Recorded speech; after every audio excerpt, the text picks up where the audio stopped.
Hello everybody.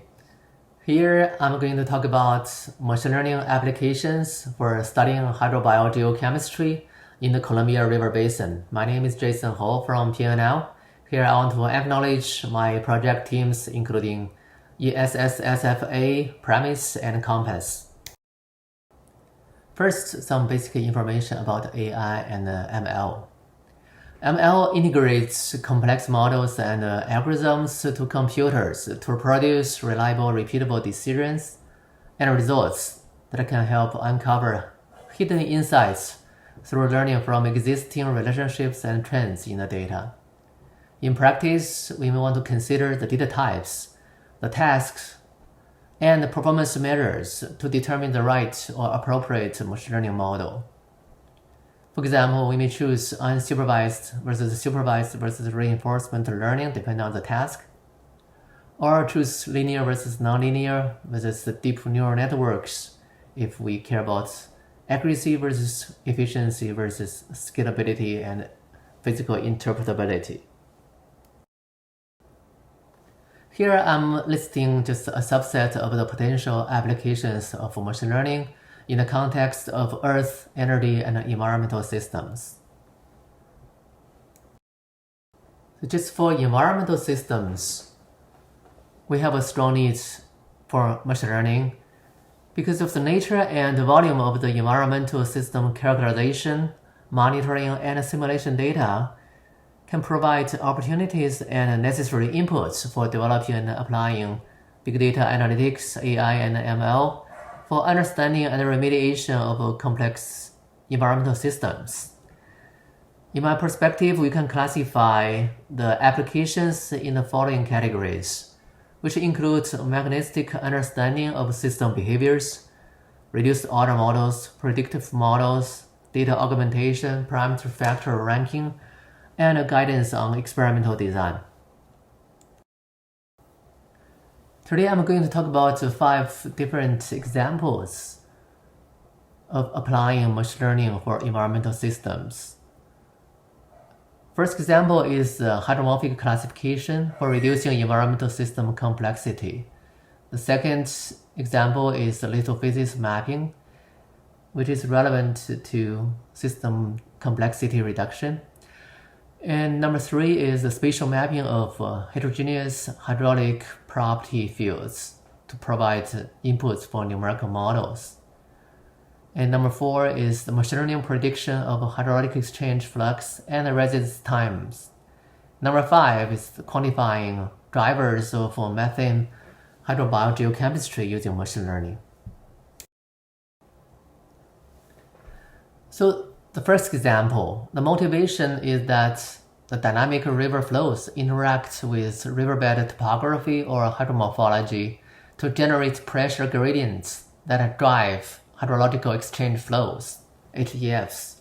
So our science question is, what are the key interactions among hydromorphic variables, variable discharge, and hydrogeological settings that govern the HEFs and biogeochemistry at the hydromorphic unit scale?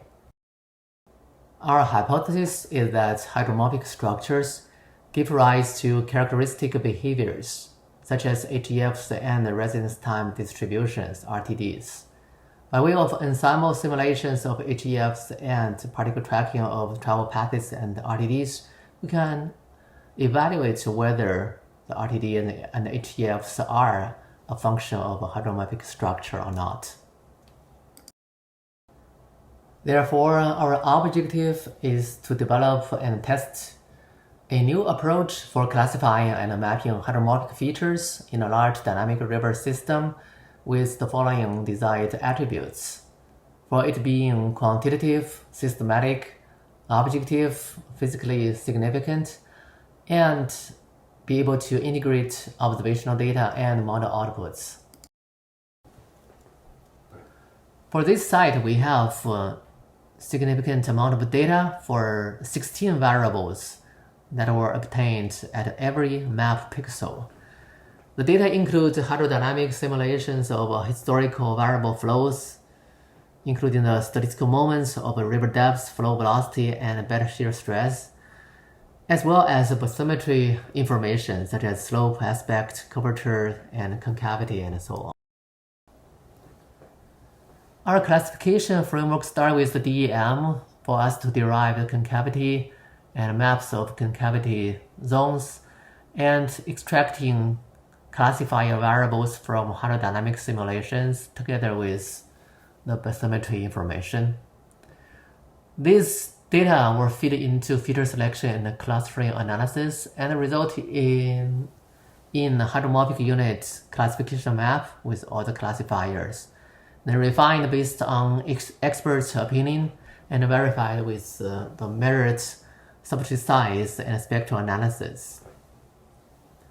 So in the classification, we were trying to address question 1. Among the high-dimensional factors, how many of them can and should be used for classification purposes?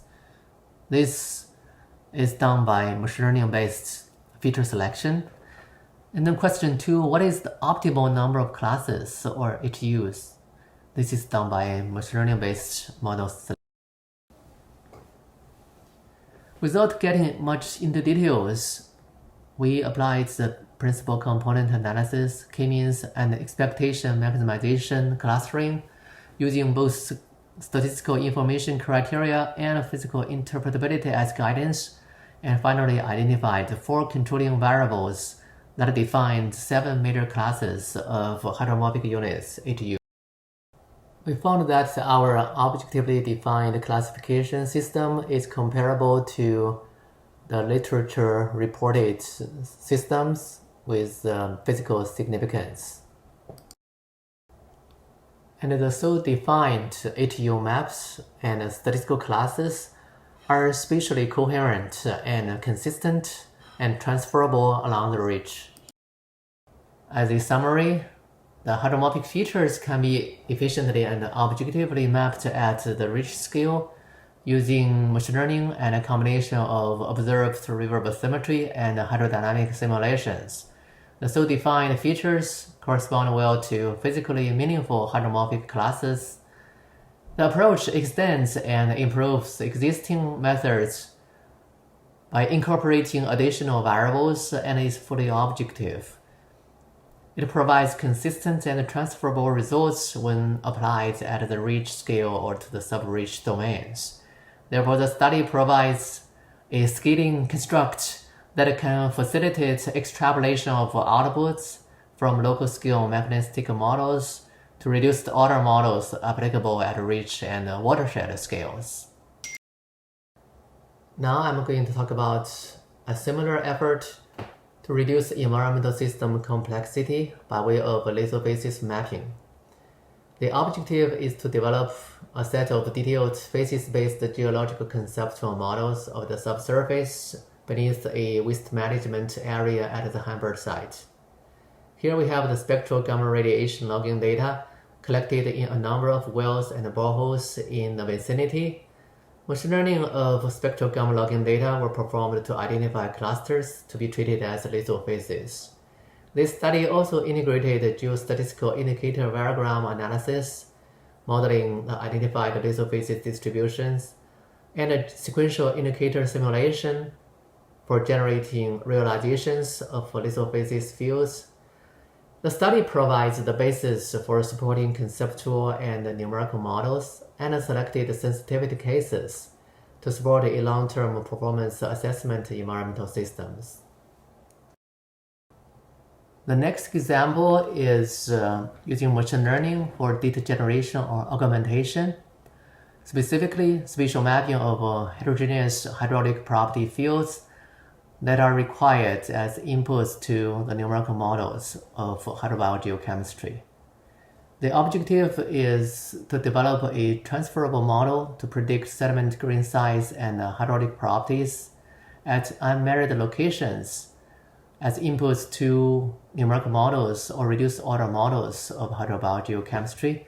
The approach is to train and ensemble machine learning models using data from existing but unevenly sampled measurement of dominant substrate sizes together with hydrodynamic and bathymetric attributes. Here we compared and integrated the random forest and extreme gradient boosting to deal with system high dimensionality, nonlinearity, mixed numerical and categorical variables, and highly correlated predictor variables, as well as overfitting issues. The study provided the needed heterogeneous property input information based on well-reported and calibrated relationships between hydraulic properties and subdue-size grain size distributions. This allows the numerical models to evaluate the effects of spatial heterogeneity on model outputs such as HEFs and residence times, and enables a better understanding of the complex hydrological river corridor system. The fourth example is development of machine learning predictive models of hydrological exchange fluxes and residence times in the Columbia River. Here we hypothesize that flux and RTDs are affected by multiple factors, including both subsurface physical features and dynamic hydrological forcing.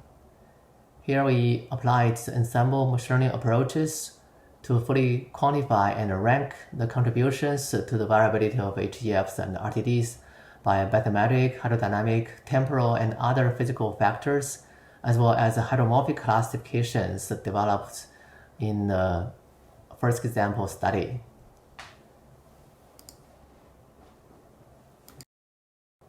Ensemble simulations of 3D hydrological exchange flows and residence time distributions estimated based on particle tracking are needed to enable our development of machine learning predictive model. The models are trained and cross-validated by dividing the data into training, validation, and testing subsets. The parameters are ranked to identify the most influential ones to be included in the final predictor list. A summary is that our ensemble tree-based machine learning can have satisfactory accuracy as a reduced order model of hydraulic exchange flows and non-reactive tracer residence time distributions. These form the basis of developing predictive ROMs of hydrobiogeochemical processes along the Columbia River corridor, which are potentially transferable to other river reaches and larger scales. The last but not the least example of machine learning applications for environmental systems is quantifying drivers of methane hydrobiogeochemistry in a floodplain along the Columbia River. The objective is to identify and rank the most influential processes, properties, and conditions that control methane behavior in a freshwater floodplain, responding to recently restored seawater inundation. Our approach was to develop and apply an uncertainty quantification and machine learning framework for efficient sampling, feature selection, and parameter ranking. Here we integrated unique multivariate hydrobiogeochemical datasets with adequate spatial and temporal coverage, resolution, and representation of system dynamics, as well as ensemble machine learning approaches that can address nonlinear relationships, parameter collinearity, and model overfitting issues. With the study, we achieved a more comprehensive understanding of major drivers and factors of methane behaviors in a typical freshwater floodplain system. And it provided a basis for developing a conceptual model for such a typical floodplain, where soils are poised for methanogenesis controlled by the presence of oxidants, and where near-surface floodplain soils are generally methane oxidizing in the presence of atmospheric oxygen and sulfate-bearing salinity. As a summary, we have discussed that AI/ML can be used for understanding and predicting complex environmental systems by way of providing mechanistic understanding of system behaviors, reduced order models, predictive models, supporting data augmentation, parameter factor ranking, and providing guidance on experimental design and new data acquisition.